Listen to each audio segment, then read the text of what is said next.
মানুষের অস্তিত্বও ছিল না, এমন একটা সময় চলে গেছে।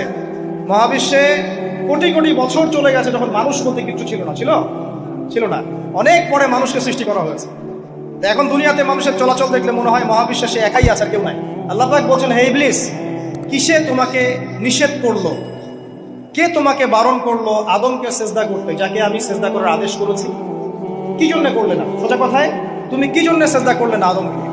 মানে আঁকা তোমাকে কে বারণ করলো? এবার ইবলিস তার দলিল পেশ করছে। সে বলছে যে ক্বালা আনা খায়রুম মিন, সে বলল আমি আদমের চাইতে উত্তম। আসসালাতু খায়রুম মিনান নাওম, এটা জানেন না? ঘুমের চেয়ে নামাজ উত্তম। ঠিক এভাবেই সে ইবলিস বলছে কি, আনা খায়রুম মিন, আমি তার চেয়ে উত্তম। কি কারণে উত্তম? খালাকতানি মিন নার ওয়া খালাকতাহু মিন তিন। হে আল্লাহ, আপনি আমাকে সৃষ্টি করেছেন আগুন দিয়ে। জিনদেরকে কি দিয়ে সৃষ্টি করা হয়েছে? আগুন দিয়ে। ফেরেশতাদেরকে কি দিয়ে? নূর দিয়ে। তাহলে এখানে প্রমাণ হলো যে ইবলিস কিন্তু ফেরেশতা নয়। আমাকে সৃষ্টি করেছেন আগুন দিয়ে, ওয়া খালাকতাহু মিন তিন, এবং আদমকে সৃষ্টি করেছেন তিন মানে কাদামাটি দিয়ে।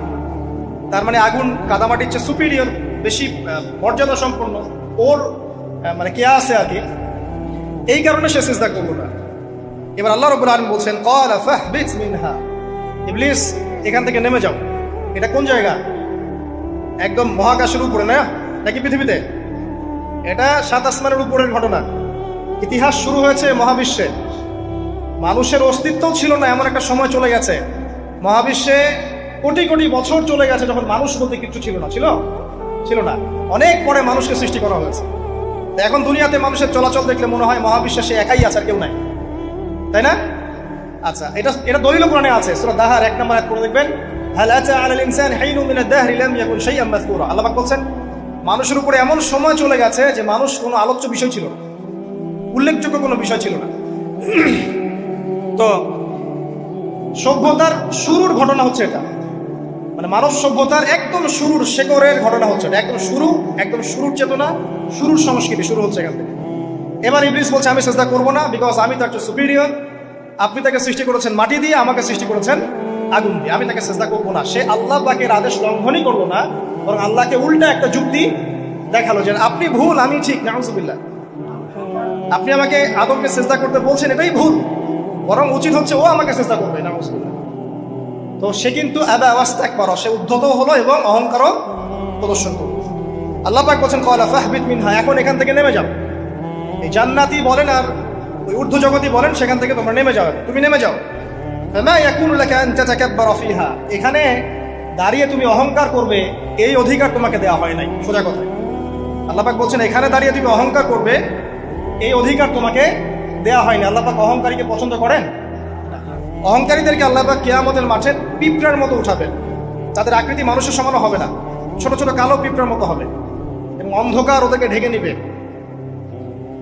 তো আমাদের মনে যাদের অহংকার আছে, আল্লাহর ওয়াস্তে অহংকার ছেড়ে দেই। অহংকার ইলমেরও থাকতে পারে। একজনের অনেক বড় ইলমি ডিগ্রি সার্টিফিকেট আছে, অমুক ফারেক তমুক ফারেক, অমুক মুহাদ্দিস অমুক মুফাসসির, ডাবল ডিগ্রি, এটারও অহংকার থাকতে পারে। ঠিক আছে? আবার অনেকের টাকা পয়সার অহংকার থাকে, অনেকের ক্ষমতার অহংকার থাকে, আবার এখনকার মেয়েদের সৌন্দর্যের অহংকার থাকে না? এক এক মানুষের এক একটা অহংকার। অহংকারের ডেফিনেশনটা কি?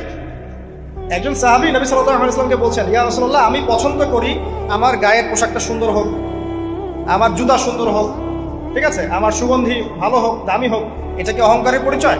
নবী সাল্লাল্লাহু আলাইহি ওয়াসাল্লাম বলছেন, না, এটা অহংকারের পরিচয় নয়। বরং অহংকারের পরিচয় হচ্ছে অন্য মানুষকে তুচ্ছ তাচ্ছিল্য করা, এক, আর দুই হচ্ছে সত্যকে প্রত্যাখ্যান করা। মনে থাকবে অহংকারের সংজ্ঞা কি? এক, অন্য মানুষকে তুচ্ছ তাচ্ছিল্য করা, আর দুই, সত্যকে প্রত্যাখ্যান করা। এখন সত্য কি? আইনস্টাইনের থিওরি সত্য, নাকি পিথাগোরাস উপপাদ্যই সত্য, নাকি আমাদের পশ্চিমারা যে সেকুলারিজম, কমিউনিজম, ডেমোক্রেসি ইত্যাদি ইত্যাদি, ন্যাশনালিজম এগুলো দিয়ে দিয়েছে মতবাদগুলো, এগুলোই চূড়ান্ত সত্য? সায়েন্সই কি চূড়ান্ত সত্য? চূড়ান্ত সত্যটা কি আসলে? এক কথায় সূরা কাহফের 29 নম্বর আয়াতে সত্যের সংজ্ঞা আছে। কত নম্বর আয়াতে? সূরা কাহফের 29 নম্বর আয়াতে আল্লাহ পাক বলেন, ওয়াকুলিল হাক্কু মির রাব্বিকুম, হে নবী আপনি বলে দিন সত্য সেটাই, ন্যায় অন্যায়ের চূড়ান্ত মানদণ্ড সেটাই, হক বাতিলের চূড়ান্ত মানদণ্ড সেটাই। কোনটা? যেটা তোমার রবের পক্ষ থেকে নাজিল হয়েছে। আমাকে বলেন যে রবের পক্ষ থেকে কি নাজিল হয়েছে? একসময় তাওরাত নাজিল হয়েছিল না? ওটাই হক ছিল। ওই সময় কি ছিল? সেটাই হক ছিল। জাবুর ওই সময়ের কি ছিল? হক। ইনজিল ওই সময়ের হক ছিল। এখন কি আছে আমাদের কাছে? কোরআন এবং এর ব্যাখ্যা হচ্ছে হাদিস।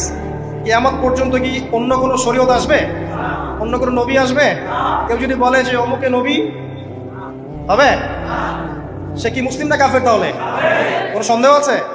যদি কেউ দাবি করে যে মুহাম্মদ সাল্লাল্লাহু আলাইহি ওয়াসাল্লাম শেষ নবী নন, আরো নবী আসতে পারে, নাউজুবিল্লাহ, এবং এই কুফরি আকীদায় বিশ্বাসীকে কেউ যদি কাফের মনে না করে, সেও কাফের হয়ে যেতে পারে। বুঝতে পারছেন? আসেন, তো অহংকারের সংজ্ঞাটা আমরা জেনে নিলাম যে সত্যকে প্রত্যাখ্যান করা, আল্লাহর ওহীকে প্রত্যাখ্যান করা, মানে কোরআন এবং সুন্নাহ থেকে সরে আসা, এটাকে মিথ্যা মনে করা, বা অন্য কোনো মতবাদকে কোরআন সুন্নাহর সমকক্ষ মনে করলেও কুফরি হয়ে যাবে। এরকম মনে করে অন্য একটা মতদর্শ, একটা দর্শন, একটা ফিলোসফিক্যাল থট বা একটা স্কুল অফ থট কোরআন সুন্নাহর চেয়ে ভালো নয় কিন্তু কোরআন সুন্নাহর সমমানের, এটাও যদি কেউ মনে করে কাফের। কথা কি বুঝতে পারছেন? এটা হচ্ছে অ্যাবসলিউট ট্রুথ, মানে এটা সত্যের একদম সর্বোচ্চ স্টেজ, এর উপরে আর কিছু নাই। ভুলে গেছিলাম ভাই। আচ্ছা, এবার আসেন, আমরা অহংকারের সংজ্ঞা জানলাম, সত্যের সংজ্ঞাও জানলাম। এখানে ইবলিস কি করছে? সে অহংকার প্রদর্শন করছে। সে আল্লাহকে বলছে আপনি ভুল, আমি ঠিক। আদমকে সে তুচ্ছ তাচ্ছিল্য করলো এবং সত্যকে প্রত্যাখ্যান করলো, দুটোই কিন্তু ইবলিস করলো এখানে। আসেন, আল্লাহ পাক বলছেন ফাখরুজ, এখান থেকে বের হয়ে যাও হতভাগ। ফাখরুজ মানে উখরুজ মানে বের হও, অতএব ফাখরুজ, এখান থেকে বের হয়ে যাও। ইন্নাকা মিনাস সাগিরিন, তোমার অহংকার করার কোনো সুযোগ নাই এখানে, তুমি তো ছোট পুত্র।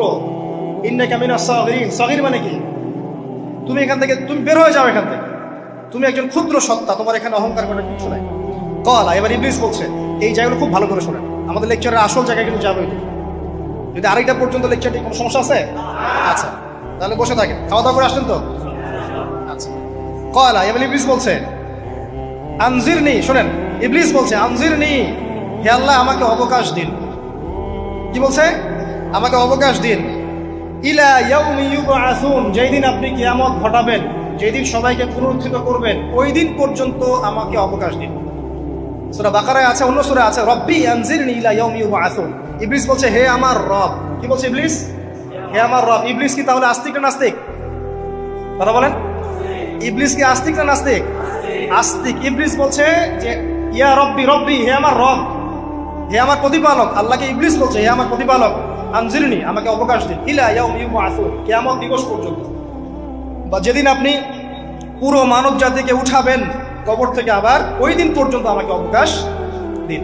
তার মানে কিয়ামত যে হবে এটা নতুন করে লেখা হয় নাই, সভ্যতায় হিস্ট্রি শুরু থেকে কিয়ামত ছিল। কথা বুঝতে পারছেন? ফেরেশতারাও জানতেন যে একদিন মহাবিশ্ব ধ্বংস হয়ে যাবে। যখন পৃথিবীতে মানুষকে পাঠানো হয়নি তার আগেই ফেরেশতারা জানতেন, আল্লাহ পাকের ইলমে ছিল এবং তিনি এটা ফয়সালা করে দিয়েছিলেন যে একদিন এই পুরো মহাবিশ্বই ধ্বংস হয়ে যাবে। ইবলিস আগে থেকে জানতো যে কিয়ামত হবে, এই জন্য সে বলছে আমাকে কিয়ামত পর্যন্ত অবকাশ দিন। আল্লাহ পাক এবার কি বলছেন দেখেন, ইবলিস আল্লাহর কাছে চাইলো, আল্লাহ পাক তাও তাকে ফেরত দিলেন না। আর আমরা আল্লাহর কাছে চাইতে এখন হতাশা হয়ে যায় না, দোয়া করতে থাকি আর বলি যে আমার দোয়া তো কবুল হচ্ছে না। আর ইবলিস একটা জিনিস চাইলো, আল্লাহ পাক বললেন ক্বালা ইন্নাকা মিনাল মুনজারিন, যাও তুমি অবকাশ প্রাপ্তদের একজন, তোমাকে অবকাশ দেয়া হলো। এক কথায় তোমার দোয়া কবুল করা হয়েছে, তোমার অবকাশ তোমাকে দেয়া হলো, কারণ আল্লাহ পাক এটা পরীক্ষা করবেন ইবলিসকে দিয়ে, মানব জাতিকে। ক্বালা, এবার ইবলিসের চ্যালেঞ্জ শোনেন, এটাই আমাদের আজকের লেকচারের মূল পয়েন্ট। এই জায়গা থেকে ইবলিস চ্যালেঞ্জ করছে। কি চ্যালেঞ্জ করছে?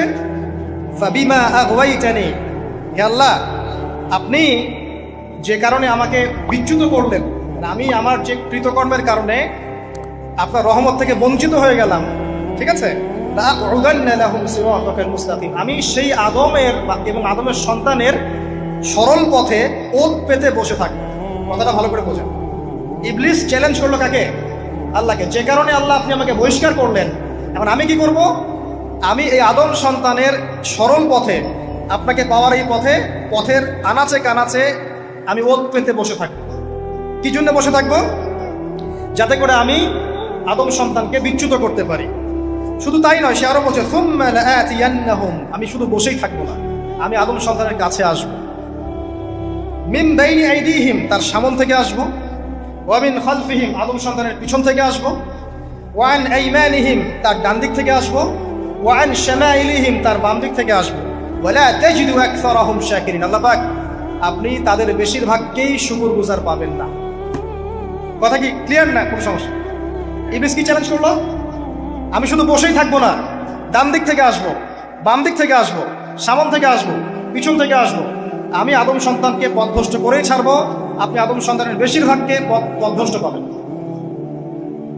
ইবলিসের কথা কি বাস্তব প্রতিফলন দেখা যায় এখন সমাজে? বেশিরভাগ মানুষ নামাজ পড়ে না পড়ে না? বেশিরভাগ মানুষ সুদ খায় না খায় না?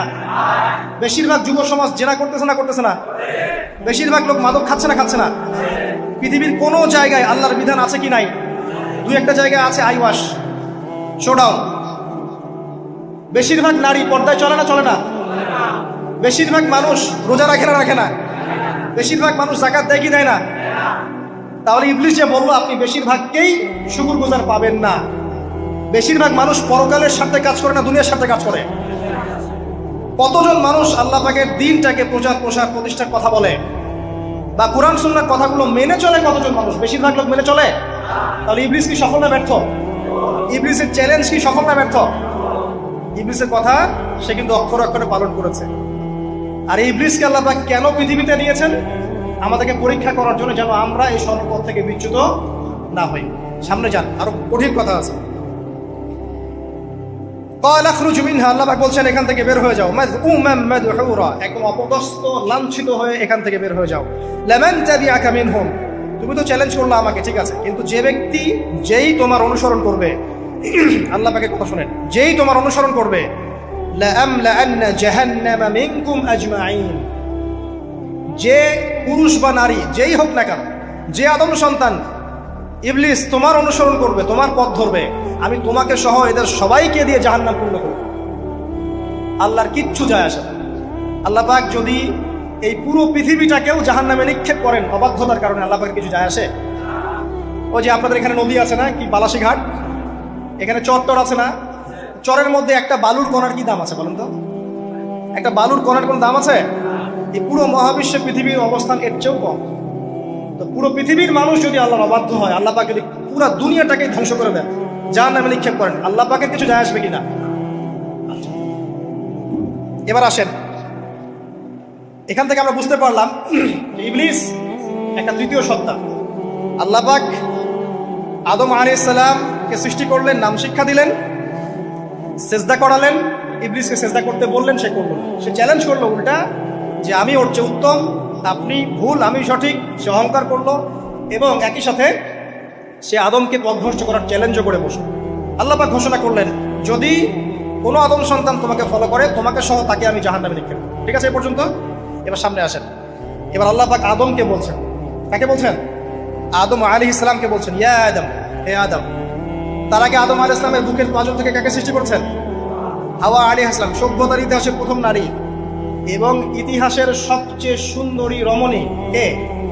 হাওয়া আলাইহিস সালাম। আরেকজন আছেন সবচেয়ে সুন্দরী রমণী, কে? কে বলতে পারবেন? জি না, 100 টাকা পুরস্কার বলেন। হ্যাঁ, নাম কি? মাশাআল্লাহ, ওই ওকে পুরস্কার দিও। কি নাম তোমার? মাশাআল্লাহ মাশাআল্লাহ। দ্বিতীয় সুন্দরী রমণী, দুজন রমণীকে বলা হয় পৃথিবীর সবচেয়ে সুন্দরী রমণী। আপনি যাদেরকে দেখে সিডিউস হচ্ছেন, যদিও এদেরকে দেখে সিডিউস আর কিছু নাই, কারণ এরা তো সুন্দর না, কোনো দিক থেকে সুন্দর না, না পোশাকের দিক থেকে, না চেহারার দিক থেকে, না ফিজিক্যাল স্ট্রাকচারের দিক থেকে। এদেরকে দেখে তো পাগলও সিডিউস হবে। তো আদম আলাইহিস সালাম এবং আদম আলাইহিস সালামের স্ত্রী হাওয়া আলাইহিস সালাম এবং সারা আলাইহিস সালাম ইতিহাসের সবচেয়ে সুন্দর রমণী। ইতিহাসের সবচেয়ে সুন্দর রমণী কাদের স্ত্রী ছিলেন? নবীদের না অন্য কারো? এই জন্যই বলি, আপনি যদি পবিত্র থাকেন, আল্লাহওয়ালা মানুষ হন, ইনশাআল্লাহ তাআলা আল্লাহ পাক আপনার ঘরে একজন নেককার পুণ্যবতী সুশ্রী স্ত্রী দান করবেন। আপনি যদি এইসব অশ্লীলতার গোলক ধাঁধায় পড়ে নিজের ঈমান হারিয়ে ফেলেন, চরিত্র হারিয়ে ফেলেন, সম্ভাবনা খুবই কম যে আপনি একজন দিনদার মেয়ে পাবেন। বরং আপনি এমন কাউকেই পেতে পারেন যে আপনার মতোই। ঠিক আছে, দেখবেন যে আপনি 10 ঘাটের পানি খেয়ে আসছেন, ও দেখবেন 12 ঘাটের পানি খেয়ে আসছে। আল্লাহ পাক আমাদের যুব সমাজকে হেফাজত করুন, আমিন। আল্লাহ পাক এবার আদম আলাইহিস সালামকে বলছেন, ইয়া আদম, হে আদম, উসকুন আনতা ওয়া যাওজুকাল জান্নাহ। আদম শোনো, তুমি এবং তোমার স্ত্রী দুইজন এখন জান্নাতে থাকো। কোথায় থাকো? জান্নাতে থাকো। ওয়া কুলা মিন হাইসু শি'তুমা, যেখানে ইচ্ছা সেখান থেকে খাবার খাও। জান্নাতের নাজ নেয়ামতের কথা তো আপনারা শুনেছেন অনেক, আমি ওইগুলো বলতে যাচ্ছি না, সময় চলে যাবে। যা ইচ্ছা তাই পাবেন সেখানে, যা ইচ্ছা তাই। এমন একটা জায়গা যেটা কখনো কোনো চোখ দেখে নাই, কোনো কান শোনেও নাই। চোখ না দেখলেও কান না শুনলেও মানুষ মনে মনে অনেক কিছু কল্পনা করে না, এটা কল্পনাও করার সুযোগ নাই। এত উন্নত মানের একটা জায়গা। তোমরা দুজন এখানে থাকো, জান্নাতের যে কোনো জায়গায় যাও, খাওয়া দাওয়া করো, কোনো সমস্যা নেই। কিন্তু ওয়ালা তাকরাবা হাদিহি শাজারা, মানে কি, এই যে গাছটা আছে এই গাছের কাছে যেও।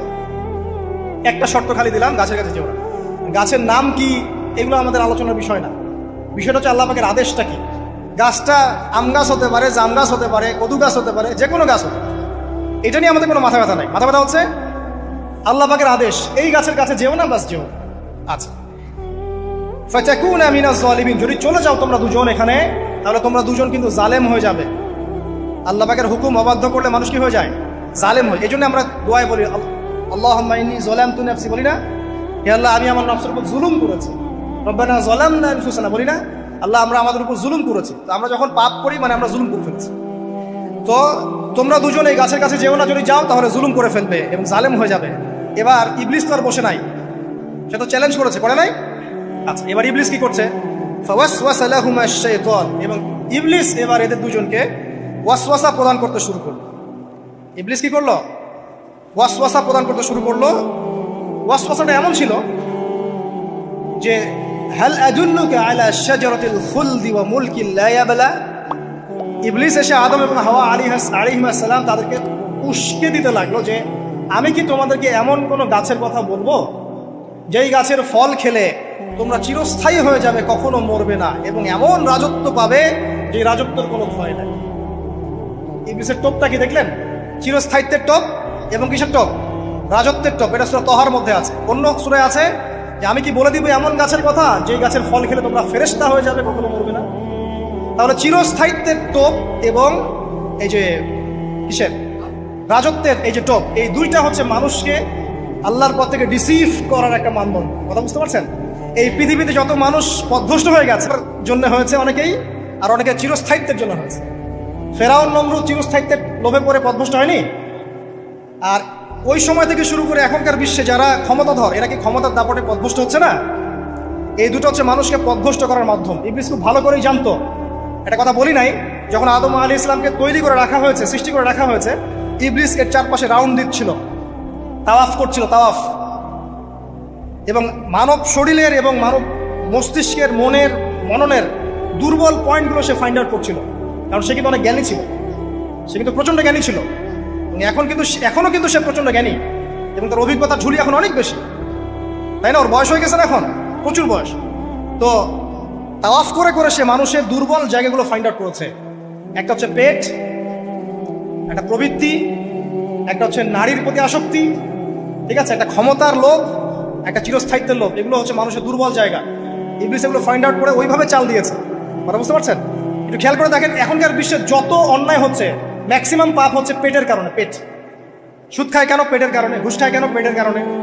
ইভেন যে এখন জেনা করছে ওদেরকে তখন যৌনকর্মী বলতে হয়, তাই না? সম্মান দিয়ে কথা বলতে হয়। তো যৌনকর্মী যারা, তারাও দেখবেন পেটের কারণেই করছে, পেটের কারণে। তারপর দেখবেন মানুষের সম্পদ আত্মসাৎ, ওই যে ছেলে মেয়ে বাল বাচ্চার জন্য। পেট মানে মূল জিনিসটা কি? পেট। এবং চিরস্থায়িত্ব, ক্ষমতার দাপট আর প্রবৃত্তির দাসত্ব, এগুলো হচ্ছে মানুষের সবচেয়ে দুর্বল পয়েন্ট। দেখবেন ম্যাক্সিমাম পাপ হচ্ছে মেয়েদের কারণে। মেয়েদের কারণে না, মেয়ের পিছনে। মেয়ের পিছনে আপনি চলে গেছেন, এখানে আত্মহত্যা করছে কেউ, কেউ এখানে আপনার জেনা করছে, কেউ ধর্ষণ করছে, কেউ পরকে লিপ্ত হচ্ছে। মানে মেয়েরই কোনো পাপ। যে বলে না, দুইটা পাপ যাকে পেয়ে গেছে তার লাইফটা ক্র্যাশড। একটা হচ্ছে মেয়ে, একটা হচ্ছে টাকা। অর্থ সম্পদের লালসা যার মধ্যে পেয়ে বসেছে, এর জীবন শেষ। আর যার মেয়ের নেশা আছে, মেয়ের নেশা যার মধ্যে আছে, এর জীবন শেষ। একে আপনি হেদায়েতের পথে আনতে পারবেন না, ইল্লা মাশাআল্লাহ, আল্লাহ পাক যদি না চান। আসেন, আর ইবলিস তাওয়াফ করছিল এবং সে কিন্তু টোপ দিল, চিরস্থায়িত্বের টোপ দিল, এবং কিসের টোপ দিল? ফেরেশতা হয়ে যাবে, অমর হয়ে যাবে। এবার আমাদের পিতামাতা আদম এবং হাওয়া আলাইহিস সালাম তারা কিন্তু ফল খেয়ে ফেললেন। আর এটা এমন নয় একবার ওয়াসওয়াসা দিয়েছে বাস খেয়ে ফেলেছেন, এমন নয়। কন্টিনিউয়াসলি সেই কাজটা করেছে। একটা মানুষ যখন জেনা করে, ইবলিস কি একবার এসে বললেই কেউ জেনা করে ফেলে? আস্তে আস্তে কিন্তু মানুষ জেনার পথে যায়। ওই যে প্রথমে একদিন, অনেক দিন একটা লেকচার দিয়েছিলাম না, প্রথমে গার্লফ্রেন্ড বয়ফ্রেন্ড একটা সম্পর্ক হয়, তাই না? তারপর কথাবার্তা হয়, মোবাইল ফোন এক্সচেঞ্জ করে, নোট এক্সচেঞ্জ করে, কফি খায়, আস্তে আস্তে ডেটিংয়ে যায়, পরে দেখবেন এক পর্যায়ে গিয়ে জেনা। এভাবে। আর যারা ধর্ষক এতে ডাইরেক্ট অ্যাকশন, এত সময় নাই, ডাইরেক্ট।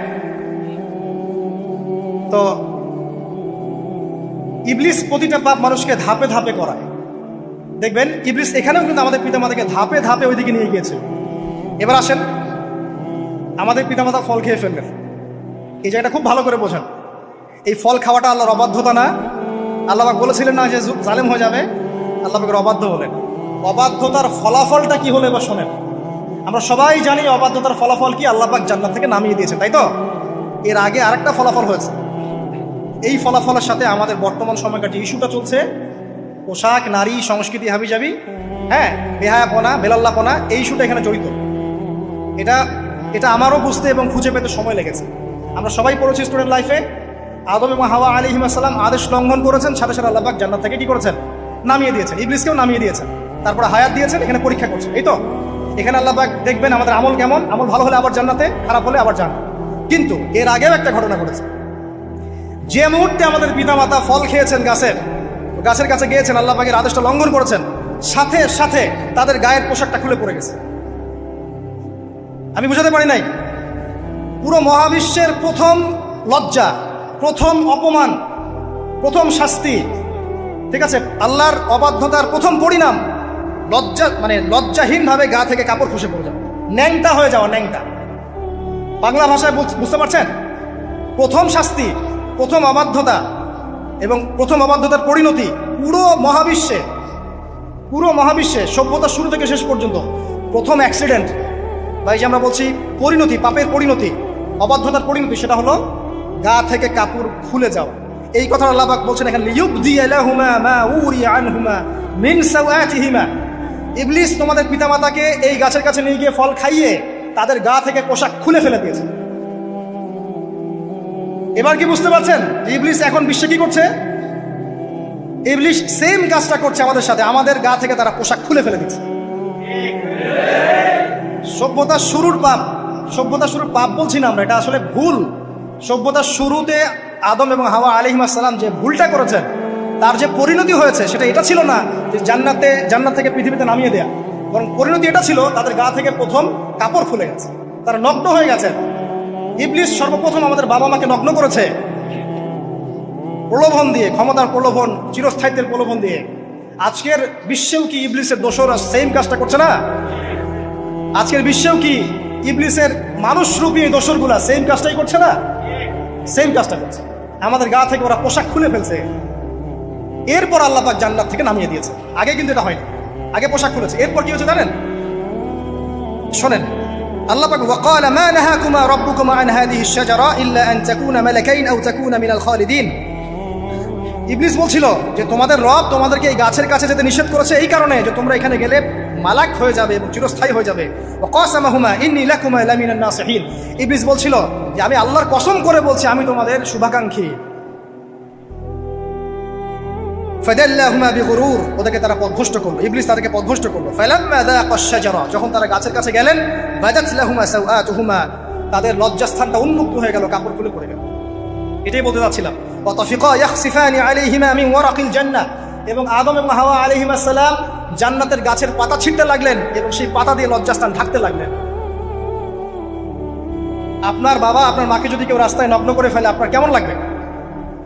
আপনি কি করবেন তার ইজ্জত সম্মান বাঁচানোর জন্য? আমাদের পিতা মাতাকে ইবলিস জান্নাতে নগ্ন করে দিয়েছিল এবং আমাদের পিতা মাতা জান্নাতের পাতাগুলো ছিঁড়ে ছিঁড়ে লজ্জাস্থানকে আবৃত করতে শুরু করে। ওয়ানাদাহুমা রাব্বুহুমা, এবং আল্লাহ পাক বলছেন এবার আল্লাহ পাক তাদের দুজনকে ডাকলেন, ডেকে বললেন আলাম আনহাকুমা আন তিলকুমা শাজারা, হে আদম এবং হাওয়া, তোমাদের দুজনকে কি আমি বলি নাই যে এই গাছের কাছে যাবে না? ওয়া আকুল লাকুমা ইন্নাশ শাইতানা লাকুমা আদুউম মুবিন, আমি কি তোমাদেরকে বলি নাই নিশ্চয়ই শয়তান তোমাদের স্পষ্ট প্রকাশ্য শত্রু? কলা, এবার তারা তাদের ভুল বুঝতে পারলেন। আল্লাহ পাকের কত দয়া মানুষের প্রতি দেখেন। ইবলিসও আল্লাহর অবাধ্য ছিল, আল্লাহ পাক তাকে বহিষ্কার করে কাফের বানিয়ে দিয়েছেন, চিরস্থায়ী লানত করেছেন। আমাদের পিতামাতাও ভুল করেছেন, বাট আল্লাহ পাক তাদেরকে চিরস্থায়ী জাহান্নামী করেন নাই। আল্লাহ পাক তাদেরকে দয়া পরবশ হয়ে ক্ষমা করে দিয়েছেন। শুধু তাই নয়, আল্লাহ পাক এত মহব্বত করেন আদম সন্তানকে যে তওবা করার যে কালিমাটা, সেই কালিমাটাও আল্লাহ পাক আদম এবং হাওয়াকে শিখিয়ে দিয়েছেন। সুবহানাল্লাহ। কোন কালিমা দিয়ে তওবা করবো, কি পড়বো, এটাও তারা বুঝতে পারছিলেন না। আল্লাহ পাক শিখিয়ে দিয়েছেন, ক্বালা, তারা বলল, রব্বানা, হে আমাদের প্রতিপালক, যালামনা আনফুসানা, আমরা আমাদের উপর জুলুম করেছি, নফসের উপরে, ওয়া ইল্লাম তাগফির লানা ওয়া তারহামনা লানাকুনান্না মিনাল খাসিরিন। এই দোয়াটা করলেন আমাদের পিতামাতা, আল্লাহ পাক মাফ করবেন। কিন্তু মাফ করার পরে আর জান্নাতে থাকা হলো? এই পৃথিবীতে নামিয়ে দেওয়া। পৃথিবীতে নামিয়ে দেওয়ার পরে একটা হায়াত দেওয়া হলো, কারো 50, 60, 70, 100, 200, 500, 1000 ইত্যাদি। এবং আল্লাহর পক্ষ থেকে ঐশী গ্রন্থ পাঠানো হলো, কখনো তাওরাত, কখনো জাবুর, কখনো ইনজিল ইত্যাদি, কখনো কোরআন। শর্ত দেওয়া হলো, যারা আল্লাহ পাকের এই ঐশী গ্রন্থগুলো মেনে চলবে তারা ইনশাআল্লাহ আবার মৃত্যুর পর সেই জান্নাতে ফিরে যাবে যেখান থেকে তারা বহিষ্কৃত হয়েছে। আর যে বা যারাই আল্লাহ পাকের এই আয়াত, নিদর্শন এবং ঐশী গ্রন্থগুলোকে অস্বীকার করবে, এটাকে মিথ্যা প্রতিপন্ন করবে, আল্লাহ পাক এদের সবাইকে জাহান্নাম পূর্ণ করবে ইনশাআল্লাহ। আল্লাহ পাক এটাও বলেছেন যে আল্লাহ পাক ওয়ালাকাদ যারানা লি জাহান্নামা কাসীরাম মিনাল জিন্নি ওয়াল ইনস, আল্লাহ পাক বহু মানুষ আর জিনকে দিয়ে জাহান্নাম পূর্ণ করবেন। কারণ এই দুই জাতিকে পাঠানো হয়েছিল পৃথিবীতে শুধু আল্লাহর ইবাদত করার জন্য। ওমা খালাকতুল জিন্না ওয়াল ইনসা ইল্লা লিয়াবুদুন, এরা সেটা করে নাই। এই কারণে আল্লাহ পাক হাদিসের মধ্যে জানিয়েছেন প্রতি 1099 জন মানুষকে আল্লাহ পাক জাহান্নামে পাঠিয়ে দেবেন। তবে বেশিরভাগ জান্নাতি হবে এই উম্মতে মুহাম্মাদের মধ্যে। এবার শোনেন, আমাদের পিতামাতার এই পরিণতির পর আল্লাহ পাক যখন আমাদেরকে পৃথিবীতে পাঠালেন, আল্লাহ পাক আমাদেরকে নগ্ন করে পৃথিবীতে রাখেন নাই। সুবহানাল্লাহ। আল্লাহ পাক আসমান থেকে লিবাস পাঠিয়েছেন। এই যে সমাজ বিজ্ঞানের বইগুলোতে লেখা আছে না, মানুষ আগে নগ্ন ছিল, গাছের ছালপাতা পরে থাকতো, তারপরে বন্যপ্রাণী শিকার করতো, গুহায় গুহায় থাকতো। বোগাস, মিথ্যা, বাজে কথা, একদম টোটাল মিথ্যা কথাই। আল্লাহ রাব্বুল আলামিন সভ্যতা শুরু করেছেন নবী দ্বারা, সভ্যতা শেষও করবেন নবী দ্বারা। প্রত্যেক যুগে যুগে সভ্যতার ধারক এবং বাহক ছিলেন নবীগণ। আর আদম আলাইহিস সালাম পৃথিবীতে আসার পর নগ্ন হয়ে থাকেন নাই। আল্লাহ পাক আসমান থেকে লেবাস পাঠিয়েছিলেন। সুবহানাল্লাহ। আল্লাহ পাক আমাদেরকে নগ্ন করে রাখেন নাই। এবার দেখেন আল্লাহ পাক কি বলছেন, ইয়া বানি আদম। আচ্ছা আসেন, ইয়া বানি আদম, হে বনু আদম। কাদেরকে বলছেন? আমাদেরকে। قد أنزلنا عليكم لباسا يواري سوآتكم وريشا, হে বনু আদম, আমি তোমাদেরকে নগ্ন ছেড়ে দিচ্ছি না, আমি তোমাদের জন্য লেবাস আর পোশাক পাঠাচ্ছি, যেই পোশাক দিয়ে তোমরা তোমাদের লজ্জাস্থানকে আবৃত করবে এবং সৌন্দর্য বর্ধন করবে। এটা করছি না আমরা এখন? আচ্ছা, ওয়া লিবাসুত তাকওয়া যালিকা খায়র, আর তাকওয়ার লেবাস, তাকওয়ার পোশাকটা হচ্ছে সবচেয়ে উত্তম। যেমন দেখেন আমাদের সতর কি এই নাভির উপর থেকে হাঁটু নিচ পর্যন্ত না, তাই বলি কি আমরা সবাই এভাবেই ঘুরি? এটা সর্বনিম্ন একটা স্কেল, তাই না? এর উপর আপনি জুব্বা পরছেন, পাগড়ি পরছেন, টুপি পরছেন, বা আপনি হয়তো আরো ঢিলেঢালা কোনো পোশাক পরছেন। এই পোশাকটাকে বলা হচ্ছে তাকওয়ার পোশাক, বা লিবাসুত তাকওয়া যালিকা খায়র। এটা আরো উত্তম। একজন মেয়ের, অনেক আলেম বলছেন যে চোখ, এই চোখটুকু ঢেকে বের করে দেখা যাবে, বলছে না? অনেকে বলেছেন কিনা? কিন্তু এটাও যদি কেউ সামনে জিলবাব দিয়ে ঢেকে রাখে তাহলে কি উত্তম নয়? পর্দার ক্ষেত্রে উত্তম নয়? লিবাসুত তাকওয়া যালিকা খায়র, তাকওয়ার যে পোশাক সেটা আরো উত্তম বেশি। নর্মালি তো পোশাক দিয়েছি, তাকওয়ার পোশাক সবচেয়ে উত্তম বেশি। আল্লাহ পাকের একটা সতর্কবাণী শুনে নেবার, যালিকা মিন আয়াতিল্লাহ, এই পোশাকটা আল্লাহ পাকের নিদর্শন। পোশাকটা কি? আল্লাহ পাকের নিদর্শন। লাআল্লাকুম ইয়াযাক্কারুন, যাতে করে তোমরা স্মরণ করতে পারো। কি স্মরণ করবো? ওই যে আমাদের পিতামাতাকে নগ্ন করে দিয়েছে ইবলিস, এটা মনে রাখতে পারো তোমরা, এটা আল্লাহ পাকের নিদর্শন। ইয়া বানি আদম, হে বনু আদম, লা ইয়াফতিনান্নাকুমুশ শাইতান। এবার শোনেন, আল্লাহ পাক আমাদেরকে বলছেন, হে বনু আদম, লা ইয়াফতিনান্নাকুমুশ শাইতান, শয়তান যেন আবার তোমাদেরকে ফিতনায় ফেলতে না পারে। পৃথিবীতে তোমরা থাকবে, শয়তানের বহু দোসর তোমাদের সামনে থাকবে, ডানে বামে, যে ডান থেকে আসবে, বাম থেকে আসবে, হ্যাঁ, সামন পিছন থেকে আসবে, মিডিয়ার মধ্যে দিয়ে তোমাদের ঘরে ঘরে ঢুকে যাবে শয়তানের দোসর। লা ইয়াফতিনান্নাকুমুশ শাইতান, শয়তানের দোসররা যেন তোমাদেরকে ফিতনায় ফেলতে না পারে। কে বলছেন? আল্লাহ পাক বলছেন। কিরকম ফিতনা? কামা আখরাজা আবাওয়াইকুম মিনাল জান্নাহ, ঠিক যেভাবে শয়তান তোমাদের পিতা মাতাকে জান্নাত থেকে বের করে দিয়েছিল, ওই রকম ফিতনায় যেন ফেলতে না পারে। ঠিক আছে? ওয়ায়ানজিউ আনহুমা লিবাসাহুমা, এবং শয়তান তোমাদের পিতা মাতার লেবাস খুলে ফেলেছিল, নগ্ন করে দিয়েছিল, নগ্নতা, বেহায়াপনা, অশ্লীলতা শিখিয়েছিল, ওইদিকে ধাবিত করতে চেয়েছিল। শয়তানের দোসররা যেন এটা করতে তোমাদের সাথে না পারে, সতর্ক থাকবে। লিউরিয়াহুমা সাওআতিহিমা, যাতে করে তোমাদের লজ্জাস্থানটা উন্মুক্ত হয়ে যায়। ইন্নাহু ইয়ারাকুম, নিশ্চয় শয়তান তোমাদের সবাইকে দেখতে পায়। হুয়া ওয়া কাবিলুহু, সে এবং তার পুরো কবিলার লোকজন, মিন হাইসু লা তারাউনাহুম, এমন জায়গা থেকে যে জায়গা তোমরা দেখতে পারো।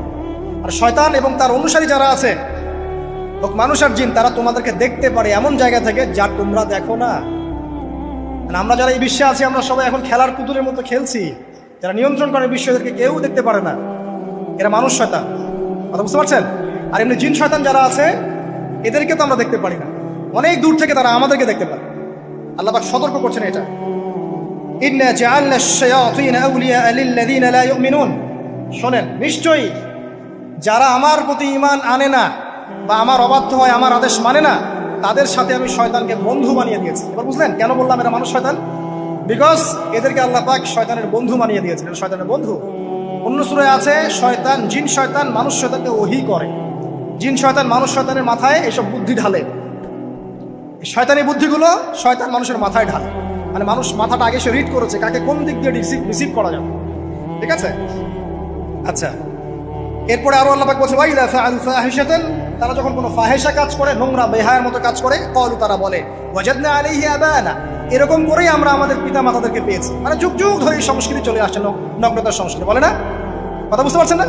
এই কথাই তারা বলে যেটা কোরআনে আছে। আল্লাহ পাক বলছেন ক্বালু ওয়াজাদনা আলাইহি আবানা, তারা বলে আমাদের পিতৃপুরুষদেরকে আমরা হাজার বছর থেকে দেখেছি এইভাবেই ড্রেস আপ করতে, এমনিই ব্লাউজ ছাড়া শাড়ি পরতে দেখেছি আমরা, এমনিই দেখেছি পেট বের করে চলতে, এমনিই দেখেছি এই শর্ট কামিজ পরে চলতে, নগ্ন হয়ে চলতে। এখন তো বিকিনি সংস্কৃতি আসলে, এবং এটা মুভমেন্ট চলছে, মানে মানুষের দেহ থেকে কাপড় খুলে ফেলার মুভমেন্ট, আন্দোলন শুরু হচ্ছে। ঠিক আছে? এবং দোহাই হচ্ছে আমরা হাজার বছর থেকে এমনিই চলছে। এই যে আল্লাহ পাক বলছেন ক্বালু ওয়াজাদনা আলাইহি আবানা, আমরা এর উপরে আমাদের পিতা মাতাদেরকে পেয়েছি। ওয়াল্লাহু আমারানা বিহা, এরা আরো বলে আল্লাহ আমাদেরকে এই আদেশ করেছেন। নাউযুবিল্লাহ। আল্লাহ বলছেন আল্লাহ পাকের আদেশ কি? কুল ইন্নাল্লাহা লা ইয়া'মুরু বিল ফাহশা, নিঃসন্দেহে আল্লাহ পাক কোনো ফাহেসা কাজের আদেশ করতেই পারেন না। পারেন? নিঃসন্দেহে আল্লাহ পাক কোনো ফাহেসা, বেলাল্লাপনা, বেহায়ার মতো কোনো আদেশ, বেহায়াপনার কোনো কাজের আদেশ করতে পারেন না।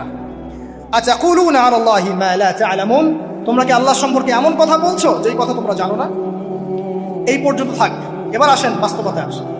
এতটুকু যে আমরা হিস্ট্রির সূচনার কথাগুলো বললাম, এখানে আপনারা কিন্তু প্রথম একটা দলিল পেলেন মানুষের দেহ থেকে পোশাক খুলে ফেলে।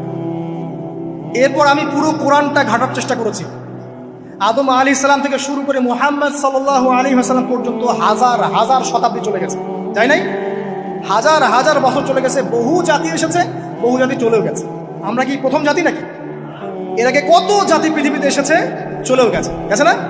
আচ্ছা, কোরআন ঘেটে ঘেটে ক্লান্ত হয়ে যাওয়ার পর আমরা এমন কোনো জাতি পাচ্ছি না যাদের কথা আল্লাহ পাক বলেছেন যে আমি তাদেরকে ধ্বংস করেছি অশ্লীলতার কারণে, বা এই আপনার বেলাল্লাপনার কারণে, বা ফাহেসা কাজের কারণে। সরাসরি এই একটা কারণ দেখে আল্লাহ পাক কোনো কওমকে ধ্বংস করেছেন খুব রেয়ার, খুঁজে পাওয়া যাচ্ছে না। শুধু 3টা জায়গা বের করতে পেরেছি। কয়টা জায়গা? 3টা। 1 নম্বর দেখেন, আদম আলাইহিস সালাম পরে নূহ আলাইহিস সালাম না, এই জাতিটাকে আল্লাহ পাক ধ্বংস করেছেন না? এই ধ্বংসটাকে আল্লাহ পাক এই বেপরদামির কারণে করেছেন, অশ্লীলতার কারণে করেছেন, পোশাকের অপসংস্কৃতির কারণে করেছেন, করেন শিরকের কারণে করেছেন। কি কারণে? শিরক। আল্লাহ পাক সবাইকে ডুবিয়ে মেরেছেন, কিন্তু ওরা যে নগ্ন পোশাক পরে রাস্তাঘাটে চলাফেরা করতো, এই কথাটা কিন্তু আল্লাহ পাক বলেন। তার মানে ওদের পাপ এটা ছিল না। এরপর ইব্রাহিম আলাইহিস সালামের কওম কি এই কারণে ধ্বংস হয়েছে? অশ্লীলতার কারণে ধ্বংস হয়েছে? বেহায়াপনার কারণে ধ্বংস হয়েছে? নগ্নতার সংস্কৃতির অপচর্চার কারণে ধ্বংস হয়েছে? না, শিরকের কারণে। আদ জাতি এই কারণে? না। সামুদ জাতি এই কারণে? না। একটা জাতি পাওয়া যায়, তার নাম কওমে লূত। কি নাম? কওমে লূত। এই লূত কওম ছিল সমকামী, তারা মেয়েদের সাথে বিবাহ বন্ধনে আবদ্ধ হতো না, বরং ছেলেদের ছেলে ছেলে জেনা করতো না। এই একটা জাতি পাচ্ছি ইতিহাসে যারা অশ্লীলতার কারণে, ফাহেসা কাজের কারণে, সমকামিতার কারণে, নোংরামির কারণে আল্লাহ পাক পুরো উপরে উঠিয়ে নিচে নামিয়ে ধসিয়ে দিয়েছে। এই একটা জাতি পেলাম। আরেকটা জাতি পাওয়া যায়, তার নাম হচ্ছে বানু ইসরাইল। কি নাম? বানু ইসরাইল। আল্লাহ রাসূল সাল্লাল্লাহু আলাইহি ওয়াসাল্লাম বলছেন যে তোমরা দুনিয়া থেকে বেঁচে থাকো এবং নারীর ফিতনা থেকে বেঁচে থাকো।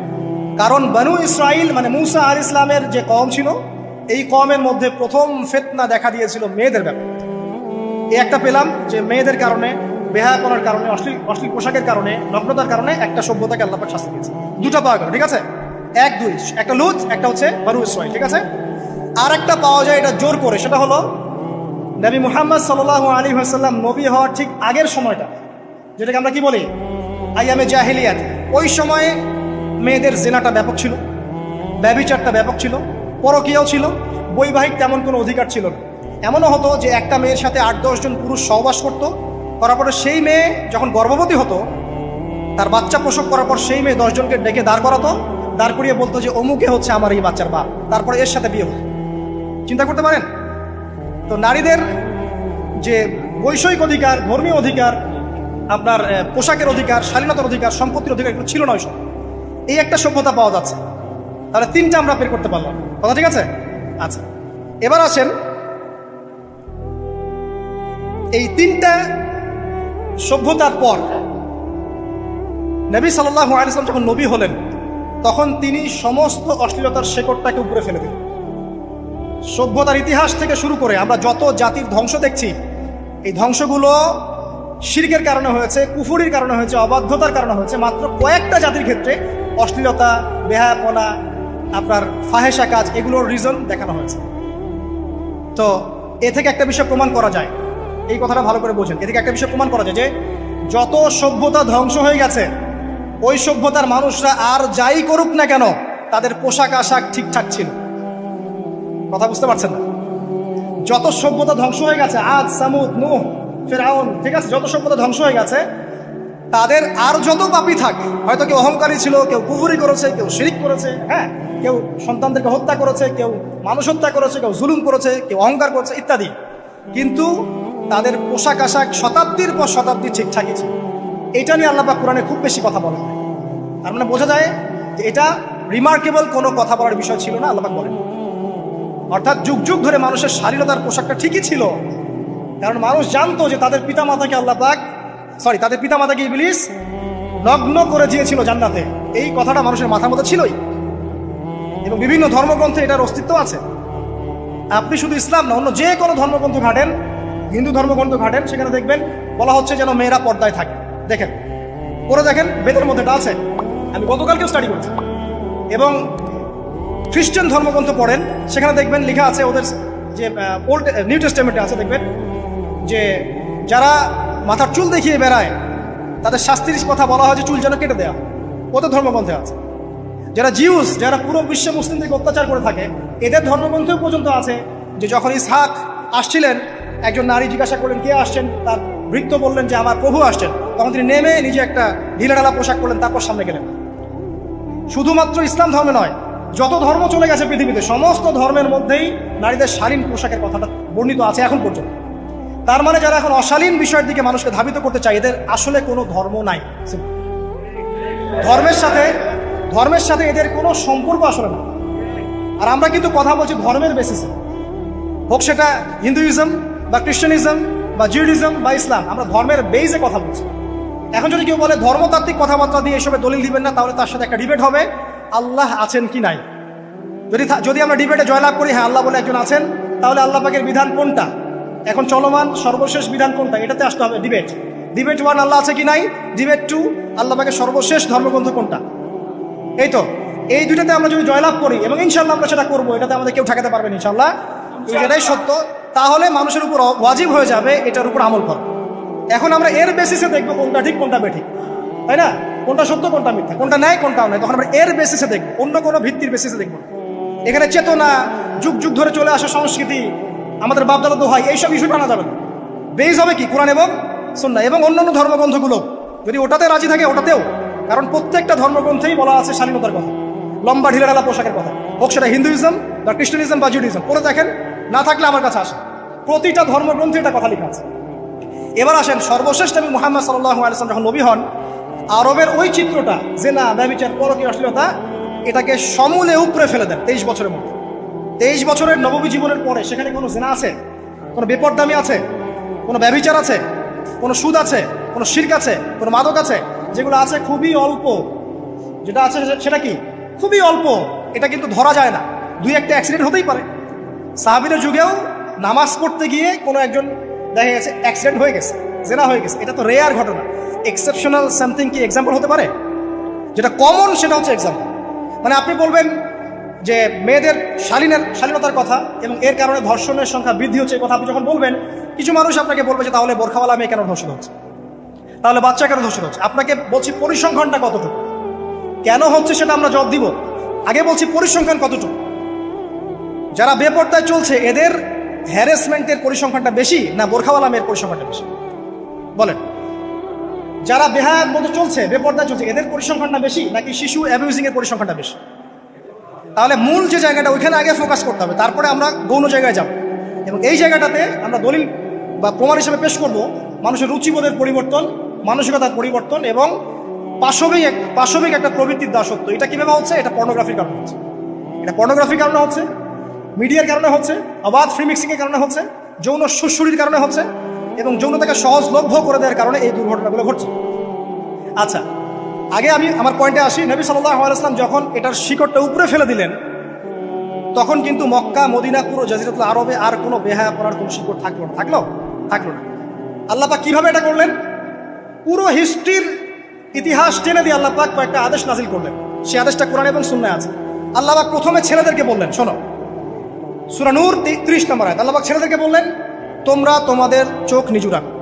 এটা আমাদের দায়িত্ব, প্রত্যেকটা ছেলের দায়িত্ব। বেগানা মেয়েকে দেখলে চোখটা কি করবে? নিচু করবে। তাহলে আপনি সিডিউসড হবেন, এক কথা। 2 নাম্বার, আল্লাহ পাক আমাদেরকে বললেন, তোমরা তোমাদের লজ্জাস্থানকে হেফাজত করো। কাদেরকে? আমাদেরকে, মানে ছেলেদেরকে। প্রথমে আল্লাহ পাক ছেলেদেরকে বললেন, চোখ নিচু করে রাখো, লজ্জাস্থানে হেফাজত করো। ঠিক আছে? সূরা বানী ইসরাঈল আল্লাহ পাক বললেন, জেনার ধারের কাছেও যেও না, ধারের কাছেও যেও না। আল্লাহ পাক আরো বললেন, যদি কেউ জেনা করে ফেলে, সূরা নূরে, তাহলে তাকে 100টা বেত্রাঘাত করতে হবে। কয়টা? 100টা। এবং 1 বছরের জন্য তাকে বহিষ্কার করতে হবে। আল্লাহ পাক শাস্তিও দিলেন, শুধু তাত্ত্বিক বিধান দেন নাই, শাস্তিও দিয়েছেন। কারণ শুধু তাত্ত্বিক বিধান দিয়ে হবে? আমি যদি ওয়াজ করে বেড়াই, ভাই মদ খায় না, কোনো শাস্তি না অ্যাপ্লাই করি, তাহলে কি মদ ছাড়বে মানুষ? আমরা যদি বলি হত্যা করা মহাপাপ, দুর্নীতি করা মহাপাপ, মানুষ দুর্নীতি ছাড়বে না যতক্ষণ না শাস্তি নিশ্চিত করা যাচ্ছে। আল্লাহ পাক তাত্ত্বিক কথা শুধু বললেন না, শাস্তিও নিশ্চিত করলেন। তারপর আল্লাহ পাক আরো বললেন, যদি বিবাহিত কোনো ব্যক্তি ব্যভিচার করে, তাহলে তাকে রজম করতে হবে, মাটিতে পুঁতে তাকে পাথর নিক্ষেপ করে হত্যা করে। ঠিক আছে? শাস্তি। এরপরে দেখেন আল্লাহ পাক মেয়েদেরকে বলছেন, এবার মেয়েদেরকে বলছেন, তোমরা মূলত ঘরে থাকো। যদি বাইরের পরিবেশ তোমাদের অনুকূলে না থাকে, তোমরা ঘরে অবস্থান করো। ওয়াকরনা ফি বুয়ুতিকুন্না ওয়ালা তাবাররুজনা তাবাররুজাল জাহিলিয়াতিল উলা। তোমরা মূলত ঘরে থাকো। জাহিলি যুগে মেয়েরা যেভাবে নিজেদেরকে প্রদর্শন করে বেড়াতো, এই কাজটা তোমরা করো না। যদি করো তাহলে সমাজে বেহায়াপনা, ফায়সা বেড়ে যাবে, তোমরা নিজেরাই ক্ষতিগ্রস্ত হবে, যেটা ওরা হচ্ছে এখন। আচ্ছা, এরপর আল্লাহ পাক আরো বললেন, হে নবী, আপনি আপনার স্ত্রী এবং মুমিন নারীদেরকে বলেন, তারা যদি বাহিরে যায় যেন জিলবাব দিয়ে তাদের পুরো বক্ষদেশটাকে ঢেকে নেয়। তাহলে পোশাকের সংস্কৃতির শেকড় কোত্থেকে শিখবো? আমি কোত্থেকে শিখবো?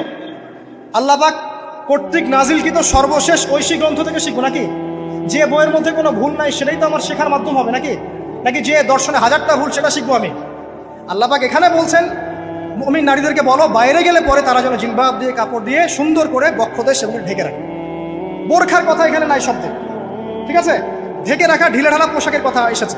আচ্ছা, আসেন, আল্লাহ পাক আরো বললেন যে তোমরা অমুক অমুক অমুক অমুক, যেমন আপনার বাবা, আপনার ভাই, আপনার এই যে সন্তান, এই যে মাহারাম যারা আছে, এদের সামনে ছাড়া অন্যদের সামনে যখনই যাবে, তোমরা কিন্তু হিজাব অবলম্বন। তা আল্লাহ পাক হিজাবের বিধান দিলেন, চক্ষু নিচু করতে বললেন, লজ্জাস্থানের হেফাজত করতে বললেন, এবং যদি এর পরেও কেউ ভুল করে ফেলে, তাহলে আল্লাহ পাক শাস্তির কথা বললেন। আল্লাহ পাকের সিস্টেমটা সুন্দর হলো না? এই সিস্টেমটা নবী সাল্লাল্লাহু আলাইহি ওয়াসাল্লাম অ্যাপ্লাই করলেন, সমাজ থেকে সমস্ত জেনা, ব্যভিচারের ভিত্তি উঠে চলে গেল। সুবহানাল্লাহ বলবেন না? এটা হলো অবস্থা। তারপর দেখেন, আল্লাহ রাব্বুল আলামিন শুধু পর্দার কথা বলেই ক্ষান্ত হলেন না, কারণ একটা বিধান দিলেই মানুষের সবকিছু সলভ হবে না।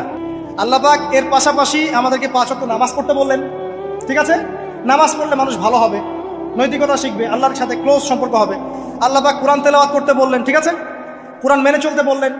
আল্লাহ পাক আমাদেরকে আল্লাহর জিকির করতে বললেন, নবীর সুন্নাহ মতো চলতে বললেন। আল্লাহ রাব্বুল আলামিন আমাদেরকে আল্লাহর যত অবাধ্যতা আছে, কি সমস্যা? আচ্ছা, যেতে দেন। আমি যেটা বলতে চাচ্ছি যে আল্লাহ পাক শুধু পর্দার কথাগুলো বলেই একটা বিধান দিয়েই শেষ করে দিলেন না, কারণ শুধুমাত্র হিজাবের সাথেই পুরো সোসাইটির সমস্যাগুলো জড়িত না, এখানে আরো অনেক বিষয় আছে। যদি আপনি নৈতিকতা না শেখেন, একটা বোরখাওয়ালা মেয়েকে আপনি কিস করতে পারেন। ঠিক আছে? যদি আপনার মধ্যে আল্লাহর ভয়, তাকওয়া না থাকে, আপনি কিন্তু একটা বাচ্চাকেও ধর্ষণ করতে পারেন, সুযোগ পেলে আপনি করে ফেলবেন। আপনার মধ্যে আল্লাহর ভয় না থাকলে আপনি কিন্তু গোপনে জেনা করতে পারেন বা পর্ন দেখতে পারেন। তাই আল্লাহ পাক শুধু হিজাবের বিধানটা দিয়েই ক্ষান্ত হলেন না, আল্লাহ পাক আনুষঙ্গিক আর অনেক কথা বললেন, যে তোমরা পবিত্র হও, বেশি বেশি আল্লাহর জিকির করো, 5 ওয়াক্ত সালাত নামাজে পড়ো, কোরআন তেলাওয়াত করো, নবীর সুন্নাহ মেনে চলো, দিনই কাজে ব্যস্ত থাকো, সৎ কাজের আদেশ করো, অসৎ কাজে নিষেধ করো। মানে এই সবগুলো কাজ যখন একসাথে হবে, আপনার মনটা কি হবে? পবিত্র হবে। আপনার মনের মধ্যে আল্লাহর নূর চলে আসবে। আপনার মনে আল্লাহর নূর চলে আসবে, তখন এইসব অন্ধকার বা এই যে জাহেলিয়াতগুলো আপনার কাছে ভালো লাগবে। যখন আপনার ইন্টারনাল যে সোলটা আছে, এটা যখন এনলাইটমেন্ট হবে আল্লাহর নূর দিয়ে, তখন আপনার কাছে এইসব হারাম প্রিমিক্সিং, হারাম পরকিয়া, আপনার জেনা, আপনার ব্যভিচার, পর্ন, এগুলো বিভীষিকাময় মনে হবে, আপনার কাছে ভালো লাগবে। আল্লাহ পাক অন্তর্জগৎটা পরিবর্তন করার জন্য আমাদেরকে এই সিস্টেমগুলো দিলেন। শুধু হিজাবই করবে দিস ইজ নট নেসেসারি। এর সাথে আরো অনেক বিষয় থাকবে। নামাজ, রোজা, হজ, জাকাত, হ্যাঁ, হজ, উমরা, তাসবিয়া, জিকির, আজকার, কোরআন তেলাওয়াত, আমর বিল মারুফ, নাহি আনিল মুনকার সব একত্রিত হবে। আবার হিজাবও চলবে। এরপরে যদি কেউ সীমা লঙ্ঘন করে, শাস্তিও আছে। পুরো সিস্টেমটা সুন্দর না? এই সিস্টেমটা যখন আল্লাহ পাক তার রাসূল মুহাম্মদ সাল্লাল্লাহু আলাইহি ওয়াসাল্লামের মাধ্যমে লঞ্চ করলেন আরবের মধ্যে, আরবে না কোনো জেনা থাকলো, না কোনো ব্যভিচার, না কোনো মাদক, না কোনো পর্ন, না কোনো এই যে নারীর অবমাননা, কিছুই থাকবে। একটা মেয়ে 300 মাইল দূর থেকে এসে একা হজ করে চলে যায়, তো কেউ তার দিকে তাকাবে। এমন যুগ চলে গেছে। মহিলা সাহাবী রণকৌশল মানে যুদ্ধের বর্ম পরে উহুদে যুদ্ধ করেছেন, কেউ তার দিকে তাকায়নি। তাকিয়েছেন? তাকায়নি। এখন ওই যুগটা আপনি দেখেন, রাসূল সাল্লাল্লাহু আলাইহি ওয়াসাল্লামের যুগ, আবু বকর সিদ্দিক, ওমর ইবনুল খাত্তাব, ওসমান আলী, এই খুলাফায়ে রাশিদার স্বর্ণযুগটাকে আপনি দেখেন। ওই যুগে আপনি রেপের হার কত পার্সেন্ট মহিলা রেপ হয়েছে? ওই যুগে কত পার্সেন্ট মেয়ে জেনায় লিপ্ত হয়েছে? ওই যুগে কত পার্সেন্ট ছেলে মেয়ে ধর্ষণ করেছে? ওই যুগে কত পার্সেন্ট নারীর শ্লীলতাহানি হয়েছে? কত পার্সেন্ট নারীকে টিজ করা হয়েছে? কত পার্সেন্ট মেয়েকে মার্ডার করা হয়েছে? কত পার্সেন্ট মেয়েকে যৌতুকের জন্য চাপ দেওয়া হয়েছে? একটু পরিসংখ্যানটা দেখেন আমাদেরকে। সভ্যতা করতে লাফাচ্ছেন। ওই সভ্যতায় যা হয়ে গেছে, নবী সাল্লাল্লাহু আলাইহি ওয়াসাল্লাম থেকে শুরু করে খোলাফায়ে রাশিদুল যুগে যা হয়েছে, এই পার্সেন্টেজগুলোর সাথে বর্তমান পার্সেন্টেজকে মিলবে? ওই যুগে রেয়ার জেনা 2-1টা হয়েছে। মদ খেয়েছে মানুষ রেয়ার কয়েকজন, মানুষ ব্যভিচার করেছে রেয়ারলি 2-4 জন, 100 বছরে 2-4 জন। ওই যুগে দেখবেন মানুষ পরকীয়ার নামই জানতো না, সমকামিতা কি জিনিস মানুষ জানতোই না, শর্ট পোশাক, বিকিনি সংস্কৃতি কি মানুষ জানতো না, ঠিক আছে? আনকভার ইউ, এই যে মুভমেন্ট চলছে, এগুলোর মানে কি মানুষ জানতো না? জানতো? ওই যুগে কি মুসলিমরা পিছিয়ে ছিল? জ্ঞান বলেন, বিজ্ঞান বলেন, অর্থনীতি বলেন, রাজনীতি বলেন, সমরনীতি বলেন, অস্ত্রশস্ত্র বলেন, কোন সেক্টরে কি মুসলিমরা তখন পিছিয়ে ছিল কিনা? উত্তর দেন, পিছিয়ে ছিল? ছিল না। তাহলে স্বর্ণযুগ আমরা কোনটাকে বলবো? এই বর্তমান দাজ্জালীয় সভ্যতাকে স্বর্ণযুগ বলবো, নাকি খোলাফায়ে রাশিদার এবং নবী সাল্লাল্লাহু আলাইহি ওয়াসাল্লাম রেখে যাওয়া যুগটাকে স্বর্ণযুগ বলবো? তাহলে ওই যুগ যদি স্বর্ণযুগ হয়, তাহলে ওই যুগের সুন্নাহ এ যুগে অ্যাপ্লাই করতে হবে না? তাহলে ওই যুগের সমস্যা যেমন দূর হয়েছে, এই যুগের সমস্যা দূর হবে না? এই সহজ বাংলা কথাটা বললে কি আমরা মৌলবাদী হয়ে যাব? এই সহজ বাংলা কথা বুঝতে গিয়ে কি আমি ধর্মান্ধ হয়ে যাব, ব্যাকডেটেড হয়ে যাব? এই কথাটা আমরা বলতে এখন সাহস পাই না। কি করব? সভ্যতার ইতিহাস ঘেটে দেখেন, ওই সভ্যতাই ছিল জ্ঞানে, শিল্পে, অস্ত্রে, প্রযুক্তিতে, অর্থনীতিতে মুসলিমরা একদম স্বর্ণশিখরে। কোনো একজন মুসলিমকে হত্যা করার কেউ সাহস করেছিল? একজন মুসলিম নারীকে ধর্ষণ করার কেউ সাহস করেছে? একজন মুসলিম শিশুকে কেউ বোম মেরে হত্যা করেছিল? আজকে বিশ্বের দিকে আপনি তাকিয়ে দেখেন, শত শত নারী ধর্ষিত হচ্ছে, শত শত বোমা মেরে আমাদের বাচ্চাদেরকে হত্যা করা হচ্ছে, মুসলিমদেরকে পুরো ডমিনেট করা হচ্ছে। আজকে রাজনৈতিক নিয়ন্ত্রণ, অর্থনৈতিক নিয়ন্ত্রণ, পলিটিক্যাল, আপনার সোশ্যাল মিডিয়া, প্রযুক্তি যা যা আছে সব নিয়ন্ত্রণ পশ্চিমাদের হাতে, সমস্ত নিয়ন্ত্রণ হাতে। এই যে পালাবদল হলো সময়ে, এটা কেন হলো? বিকজ 1 নাম্বার ইস্যু হচ্ছে আমরা কোরআন এবং সুন্নাহ থেকে দূরে সরে আসছি। 2 নাম্বার আমরা শয়তানের সেই ধোকায় পড়ে গেছে, যে ধোকা থেকে আমরা বেরোতে পারিনি। আল্লাহ পাক সতর্ক থাকতে বলেছিলেন। 3 নাম্বার আমরা ইলম চর্চা ছেড়ে দিয়েছি। 4 নাম্বার হক কথা বলাও ছেড়ে দিয়েছি। 5 নাম্বার সৎ কাজের আদেশ, অসৎ কাজের নিষেধ ঠিকঠাক মতো হচ্ছে না। 6 নাম্বার দেখেন আমরা জানি যারা আমল ঠিক মতো করছি না। 7 নাম্বার আমরা বক ধার্মিক হচ্ছে, বক ধার্মিক, খালি নামাজ, রোজা, হজ, জাকাত আর তাসবিহর মধ্যে ইসলাম, বাকি কোনো জায়গায় ইসলাম নাই, কোনো জায়গায় ইসলাম নাই। সমস্যা এগুলা দেখবেন, পরিবারের কাঠামো ভেঙে আছে। আমরা কোরআন সুন্নাহকে হাতে নিয়ে ওয়ার্ল্ডকে চ্যালেঞ্জ করতে পারি নাই, ডিল করতে পারি নাই। এবং পশ্চিমা এবং অন্যান্য সভ্যতার যে নোংরা মতাদর্শগুলো আছে, এগুলোকে ঢালাওভাবে আমরা গ্রহণ করেছি। এবং আস্তে আস্তে আস্তে আস্তে পুরো মুসলিম বিশ্বে এগুলো ছড়িয়ে গেছে। এখন আপনি পেপার পত্রিকা খুললে দেখবেন 4টা 5টা 10টা ধর্ষণ, এই মেয়ে রেপ, এই মেয়ে ডাকাতি, ওইখানে হত্যা, এখানে যৌতুক, এখানে অমুক তমুক, সুদ, ঘুষ, জেনা, ব্যভিচার, নিত্য নৈমিত্তিক ব্যাপার। কারো এগুলো নিয়ে কোনো মাথা ব্যথাও নাই, এগুলো খুব সিম্পল সাধারণ ব্যাপার এখন আমাদের কাছে।